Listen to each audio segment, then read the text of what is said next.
भारत लाल फीताशाही से लाल कालीन पर आ गया है। G20 बैठक में पीएम मोदी।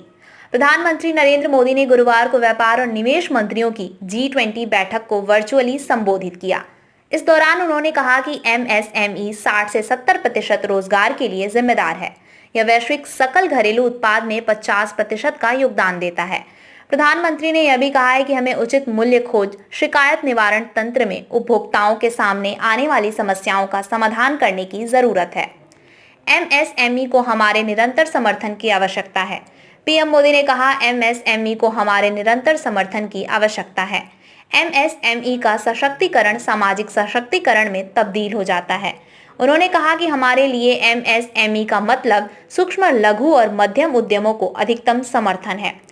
डिजिटलीकरण का विस्तार किया, नवाचार को बढ़ावा दिया। प्रधानमंत्री ने कहा कि आज हम वैश्विक आशावाद भारतीय अर्थव्यवस्था में विश्वास देखते हैं। भारत को खुलेपन और अवसरों के संयोजन के रूप में देखा जाता है।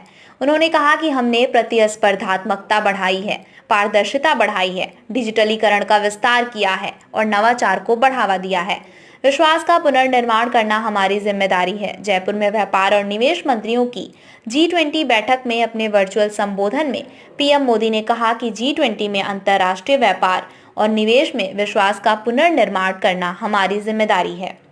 वैश्विक मूल्य श्रृंखलाओं के मानचित्रण के लिए एक सामान्य ढांचा बनाने का भारत का प्रस्ताव महत्वपूर्ण है। प्रधानमंत्री ने कहा, मेक इन इंडिया और आत्मनिर्भर भारत जैसी पहल से विनिर्माण को बढ़ावा मिला है। हम अगले कुछ वर्षों में भारत को तीसरी सबसे बड़ी वैश्विक अर्थव्यवस्था बनाने के लिए प्रतिबद्ध हैं। पिछले 9 वर्षों के दौरान भारत 5वीं सबसे बड़ी वैश्विक अर्थव्यवस्था बन गया है।